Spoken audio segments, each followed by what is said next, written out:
আলো পৃথিবীতে আসে কিভাবে? গাছের পাতার রং সবুজ হয় কেন? আর এত কিছু নিয়ে পৃথিবী ভেসে আছে কিভাবে? এ সব কিছুই জানতে চায় ওরা। জানতে চায় কিভাবে ঘুরছে এই পৃথিবী সূর্যের চারদিকে।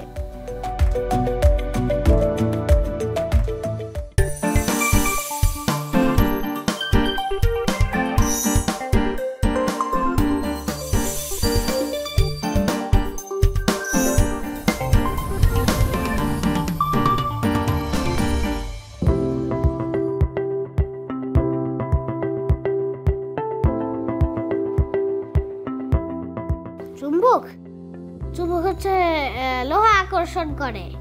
কিভাবে?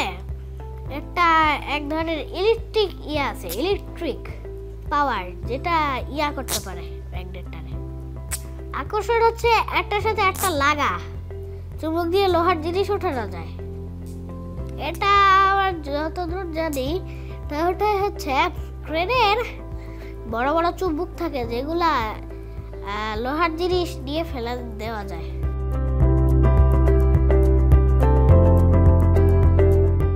বাচ্চারা সাধারণত দেখা যায় যে গরমের দিনে একটু বরফ পছন্দ করে, ঠান্ডা জিনিস পছন্দ করে। তো আমাদেরকেও তো দেখে যে আমরা এরকম বরফ দিচ্ছি খাবারের জন্য, একটু পানীয় তৈরি করার জন্য বিভিন্ন রকমের।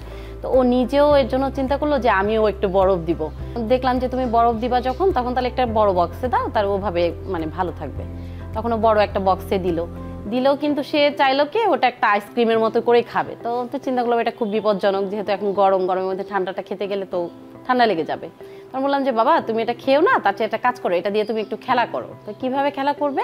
বললাম যে তুমি যাও বাথরুমে গিয়ে বোল ভরে পানির মধ্যে ওটা ছেড়ে দেখো, ওটা খুব সুন্দর করে ভাসবে। তখন তাই নাকি? আমি যে হ্যাঁ তুমি দেখো, এটা খুব মজার, একদম নৌকা যেরকম ভাসে বরফটা সেভাবেই ভাসবে।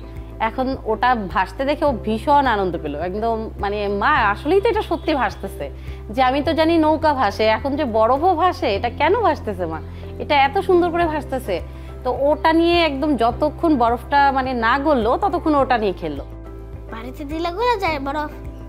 ভাসার কারণটা মনে হয় ওর ভিতরে কোনো বাতাস ছিল। বাতাস তো থাকার কথা না, এটা হচ্ছে রহস্য।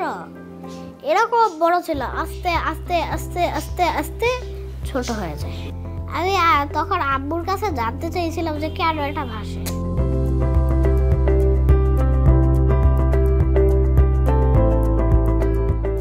আমি ছোটবেলায় আর কি আমার বাবাকে মানে প্রশ্ন করতাম বিভিন্ন ধরনের। তো সেই গল্পটাই আমি আমার ছেলের সামনে অনেক সময় গল্প করেছি, যে জানো আমি এরকম আমার আব্বুকে ছোটবেলায় প্রশ্ন করতাম যে পৃথিবীটা যে ঘোরে, তা বাবা আমি যদি এই পাশ থেকে ঘুরতে শুরু করি, আমি কি পৃথিবীর ওই পাশ থেকে বের হয়ে যাব? তো আমার ছেলে শুনে খুব হাসছিল যে মা তুমি এরকম একটা অদ্ভুত প্রশ্ন করেছো।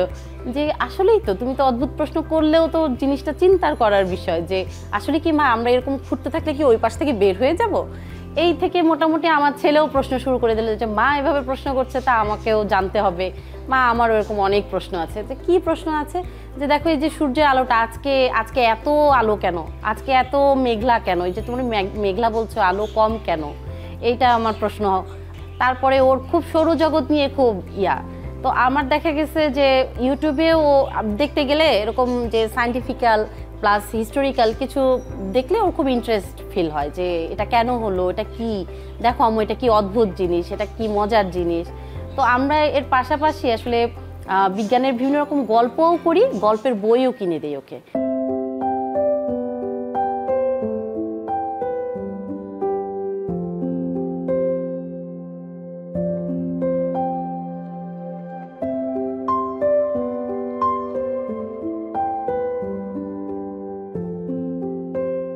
ও টেলিস্কোপের খুব পছন্দ করে, একবার খুব বললো যে হ্যাঁ আমাকে টেলিস্কোপ কিনে দিতে হবে। তো আমরা দেখা যায় ঈদ বা ওরকম কোনো অকেশনে ওকে যখন চেষ্টা করি ওর পছন্দের একটা টয় গিফট করতে, তো তখন একবার টেলিস্কোপ কিনে দিলাম। সে নিজে এটা ছাদে নিয়ে গেল, ছাদে গিয়ে সে চাঁদ দেখার চেষ্টা করলো। যদিও বাচ্চাদের ওই ছোটো টেলিস্কোপে তেমন দেখা যাচ্ছিল না, কিন্তু তারপরও তার আগ্রহটাকে আমরা এনকারেজ করেছি। গল্পের বইও তাকে দেই, তাকে চেষ্টা করি ছোটোর থেকে আর কি, যাতে সে সব কিছুই আমাদের সাধ্যমতো দেওয়ার চেষ্টা করছে, যে তার অভ্যাসটা যাতে ভালো একটা অভ্যাস হয়। আমি বড় হয়ে আমার দুই চয়েস আছে, একটা ফুটবল বলার হওয়া অথবা রেসার হওয়া, F1 রেসার। বাট আমার এখন মনে হচ্ছে আমার আসলে F1 রেসার হওয়ার দরকার, F1 রেসার হব। অথবা সেটা ছাড়া আমার নিজের জন্য একটা কোম্পানি বানাতে পারি, গাড়ির কোম্পানি। আমার বাচ্চার গাড়ির প্রতি একদম ছোট থেকে খুব পছন্দ। সে বিভিন্ন মডেলের একদম অরিজিনাল গাড়ির যে ছোট ছোট মডেল কারগুলো পাওয়া যায় সেটা সে আমার থেকে বেশি জানে, মানে সেটা সে কালেক্ট করতে পছন্দ করে। তো সেখান থেকে আমাদের মনে হলো যে আচ্ছা, এখন তো আসলে চারপাশে যা মানে ইন্টারনেটটা এত বেশি অ্যাভেলেবেল যে সেটা যাতে মিসইউজ না হয়, এই জন্য আমরা ওকে গাড়িগুলো কিনে দিই এবং ওকে আমরা এনকারেজ করি এবং বলি যে হ্যাঁ ঠিক আছে, তুমি এরকম নতুন করে তুমি একটা গাড়ি বানাবে। আমরা ওকে গল্পের ছলে বলি এবং সে এটাতে ইন্টারেস্টেড। সে মাঝে মাঝে, যদিও বাচ্চা মানুষ অনেক সময় একবার সে ফুটবলার হতে চায়, রেসার হতে চায়, কিন্তু তাকে আমরা বোঝাই যে এগুলো হওয়ার আগে তোমাকে আগে ইঞ্জিনিয়ার যদি হও তাহলে তুমি নিজে একটা গাড়ি ডিজাইন করতে পারবে।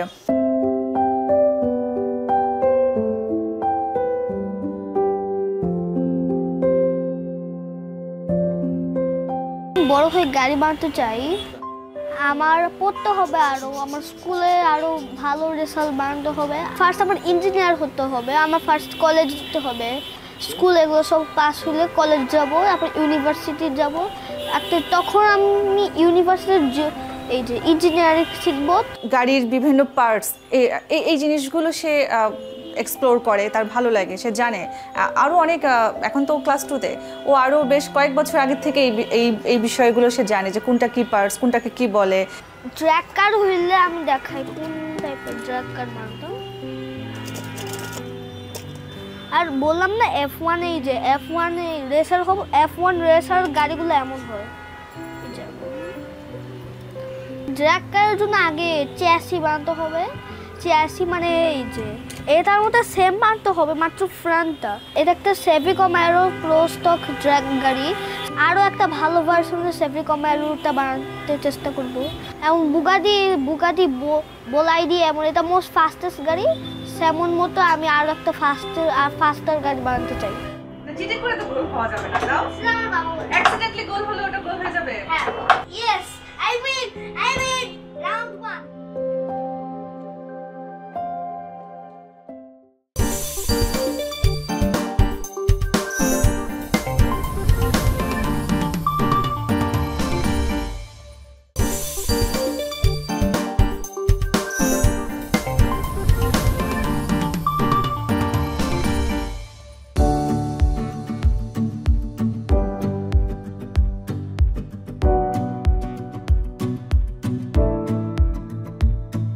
একজন লোক একদিন এভাবে রাস্তায় হাঁটছিল, তখন তার টুইন্স নেই, তার কোনো ভাই বোন নেই, তার ফ্যামিলি অনেক আগে মারা গিয়েছিল, মানে প্রথম যুদ্ধের সময়।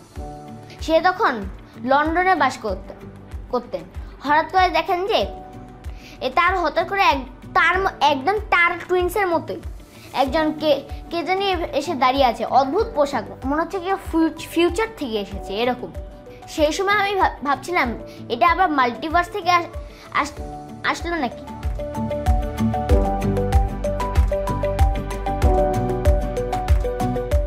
ক্লাস 2-তে মাইলস্টোনে পড়তো, ওখানে আসলে এগুলোর চর্চার কোনো সুযোগ ছিল না।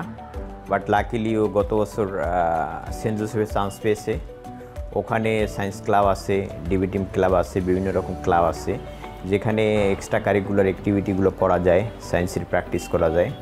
বাট প্রাইভেটলি বাইরে কোথাও প্র্যাকটিস করার সুযোগ নাই, যেটা আমরা বাবা মাই আসলে হেল্প করে থাকি। ও যদি আগ্রহী হয় তখন এগুলো কিনে দিই, দেখে প্র্যাকটিস করে আর কি।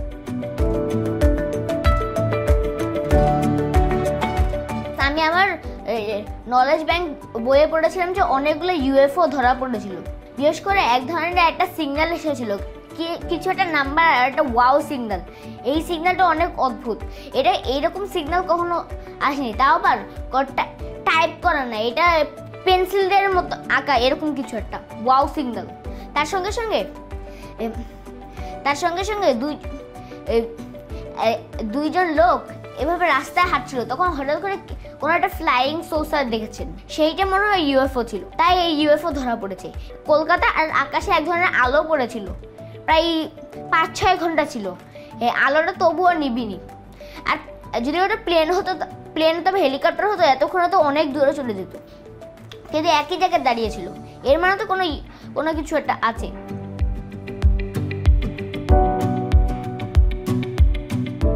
মোহাম্মদপুরে থাকি, মোহাম্মদপুরে যদি কোনো প্রতিষ্ঠান থাকতো যেটা সায়েন্স নিয়ে গবেষণা করে প্র্যাকটিস করায় বাচ্চাদের, তাইলে আমি হয়তো ওখানে তাকে এডমিট করতাম, ও প্র্যাকটিস করতে পারতো। ওর স্কুলে এই ফ্যাসিলিটিটা আছে, সেখানে কম্পিটিশন হয়, সেক্ষেত্রে বাইরে প্র্যাকটিস করতে পারলে ওখানে কম্পিটিশনে ভালো করতো। স্যাটার্নের অরবিটে যেতে প্রায় 8 বছর লাগে, মানে একটা স্পেসশিপ গিয়েছিল কিন্তু 8 বছর লেগে গিয়েছিল। আমি এক ধরনের একটা স্পেসশিপ বানাবো আমার ফ্রেন্ডসদের সঙ্গে, মানে টাইম মেশিনের মতো আমি একটা স্পেসশিপ বানাবো যেটা একদম স্যাটার্নে চলে যেতে পারে মাত্র 8 মিনিটে। যেমন দ্য স্কেল্ড, ওখানে অনেকগুলা রুমস থাকবে, যেমন navigation, cafeteria, lower engine, reactor, upper engine, security room, medical room, communication, admin, shields, তারপর স্টোরেজ এটসেট্রা। এটা বাড়িয়ে আমরা রিঅ্যাক্টরে এমন এক ধরনের বুস্ট বানাবো যেটা অনলি 3 আওয়ার্সের মধ্যে আমাদের জুপিটার পর্যন্ত পৌঁছে দেবে। কিন্তু জুপিটারে যে নর্মাল স্পেসশিপে যেতে গেলে 4 থেকে 8 বছর। বেশি স্পিড হবে আমার এক ধরনের সমস্যা। যদি এরকম স্পিডে যদি কোনো মিটিওরাইটের সঙ্গে ধাক্কা লাগে তাহলে তো এটা মুশকিল হয়ে যাবে, আমাদের এই শিপটা ডিস্ট্রয় হয়ে যেতে পারে।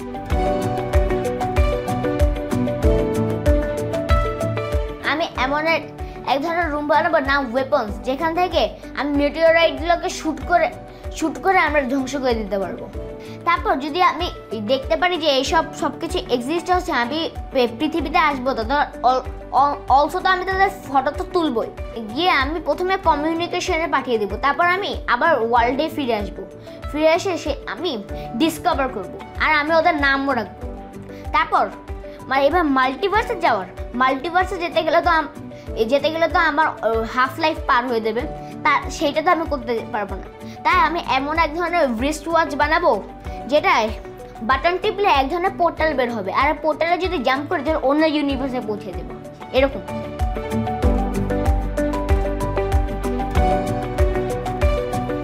আমার কাছে মনে হয় না যে ওর পড়াশোনা হ্যাম্পার করে। যখন ওর ক্লাসের পড়া থাকে কিংবা টিচারের টাস্ক থাকে, হোমওয়ার্ক থাকে, সেগুলো সে যথাযথভাবে কমপ্লিট করে, এবং ওর যে সিএ ক্লাস অ্যাসেসমেন্টগুলো হয় সেগুলো সে ভালো করছে মাশাআল্লাহ। সুতরাং এটাই কোনো প্রভাব পড়ে না। বাট তার এক্সট্রা টাইমটা পড়াশোনার বাইরে সে এগুলো নিয়ে চিন্তা করে। যদি এরকম হতো যে একটা গ্রুপ থাকতো বা একটা আমাদের কমিউনিটিতে যারা বাচ্চারা সায়েন্স নিয়ে আগ্রহী, তাহলে আমি গ্রুপে ওকে ইনভলভ করতে পারলে আরও বেটার করতো, আরও ইন্সপায়ার্ড হইতো।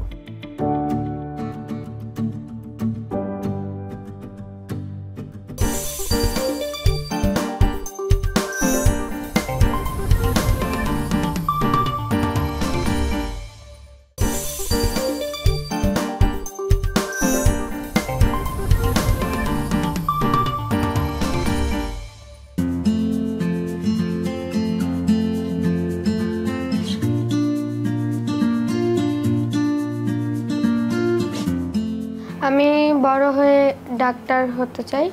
ক্লাস 1 থেকে আমি বিভিন্ন ধরনের সায়েন্সে ফর্মুলাগুলো জেনেছি, বিভিন্ন ধরনের অ্যানিমেলসের ফিচার জেনেছি। দেন সায়েন্সে যে বিভিন্ন চ্যাপ্টার আছে, ওই চ্যাপ্টারে বিভিন্ন যে ইন্টারেস্টিং ইনফরমেশনগুলো আছে ওগুলা জেনেছি। বাচ্চারা তো ধরেন ছোটবেলায় অনেক কিছুই হতে চায়, তাদের খেলনা দিয়ে যে জিনিসগুলো অনেক সময় দেখা যায়, মেয়ে বাচ্চা হলে অবশ্যই পুতুল দেই, ছেলেরা হলে তাদের গাড়ি দেই, যার যেটা নেশা থাকে আর কি ওইভাবে। তারপরে আস্তে আস্তে দেখা যায় যে খেলনার উপরে ডিপেন্ড করে ওরা না আমরা এদিকে যাব, আমরা বড় হয়ে ডাক্তার হব বা আমরা ইঞ্জিনিয়ার হব, হ্যাঁ, এক একটা দিকে ডাইভার্ট হয়ে যায় আর কি জিনিসগুলা।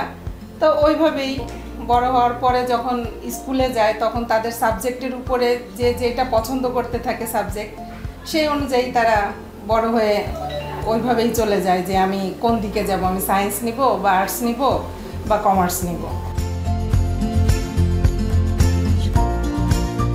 ক্লাসে তো সবসময় অনেক স্টুডেন্ট থাকে, তো আমরা হচ্ছে ক্লাসে অনেকজন স্টুডেন্ট, সো বিভিন্ন সময় বুঝতে পারি, আবার বিভিন্ন সময় একটু অসুবিধা হয় বুঝতে। যখন অসুবিধা হয় তখন আর কি বাসায় এসে প্যারেন্টসদের কাছে জিজ্ঞেস করি, দেন তারা বুঝায় দেয়। মাঝে মাঝে এমন হয় যে তারাও বুঝতে পারে না। বেসিক্যালি চাই যে ও বড় হয়ে ওর মতো করে যা হোক, আমাদের কোনো সমস্যা নেই, ডাক্তারই হতে হবে এমন কোনো কথা নেই। আমাদের শিক্ষা ব্যবস্থায়ও অনেক সময় দেখা যায় যে মানে শিক্ষা ব্যবস্থাটা অনেক আনন্দময় যদি করে দিত তাহলে বাচ্চারা আরো আনন্দ নিয়ে পড়াশোনাটা করতে পারতো। ধরেন আমার মেয়েটা এখন সায়েন্স পড়তে চাচ্ছে, এখন যদি মনে করে যে না এটা আমার জন্য খুব লোড, সায়েন্সটা অনেক পড়া, অনেক প্রেশার, হ্যাঁ আমি হয়তো পারবো না, তখন দেখা যায় যে বড় হয়ে ও না আমি তাহলে আর ডাক্তার হব না, আমি অন্য সাইডে চলে যাব।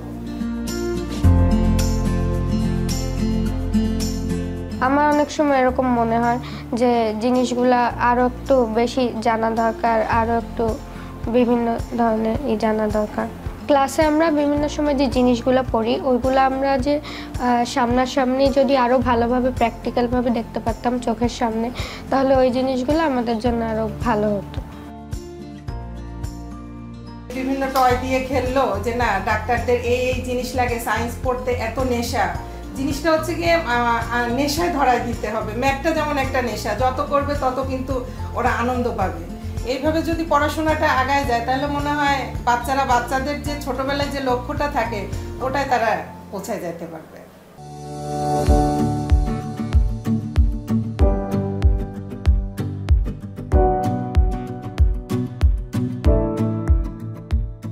ছোটবেলা থেকে প্রথম থেকেই বিজ্ঞান তো আমার ভালো লাগতোই, কিন্তু বিশেষ করে ভালো লাগতো গ্রহ নক্ষত্রের বিষয়গুলো।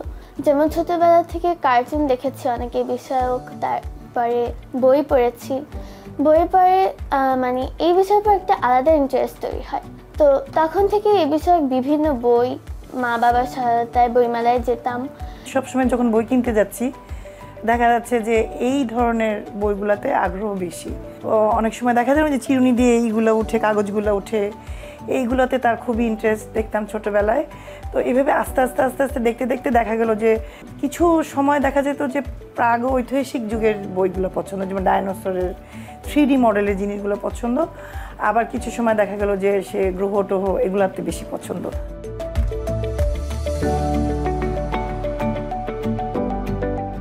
ছোটবেলায় আমি বিজ্ঞানী হতে তো চেতামি, কিন্তু তখন আমি মহাকাশের চাঁদ বিষয় মানে নক্ষত্র যেগুলো আছে ওগুলো সম্পর্কে জানতে, যেমন সংখ্যা কত বা বিভিন্ন প্রশ্ন আসতো মাথায়। কিন্তু এখন আমি আমাদের একটা বই সাবজেক্ট আছে জীবন ও জীবিকা, ওখানে মঙ্গল গ্রহ সম্পর্কে কিছু বলা আছে। আমার এখন কয়েকদিন আগে ধারণা চেঞ্জ হয়েছে যে আমি মঙ্গল গ্রহে কি মানুষ বসবাস করতে পারবে কিনা এই সম্পর্কে বড় হয়ে রিসার্চ করতে চাই, কিংবা সে সম্পর্কে আরও জানতে চাই। কয়েক মাস আগেই দেখেছি যে সূর্যগ্রহণ হয়েছে আমেরিকায়। ওই বিষয়গুলো আমার কাছে খুবই ইন্টারেস্টিং লাগে যে কিভাবে হয় এগুলো। যদি আমাকে কোনো উদাহরণস্বরূপ আমার সামনে কোনো মডেল আকারে দেখাতে হতো, আমার এটা বুঝতে আরও সুবিধা হতো বা আমি আরও ভালো করে বুঝতে পারতাম।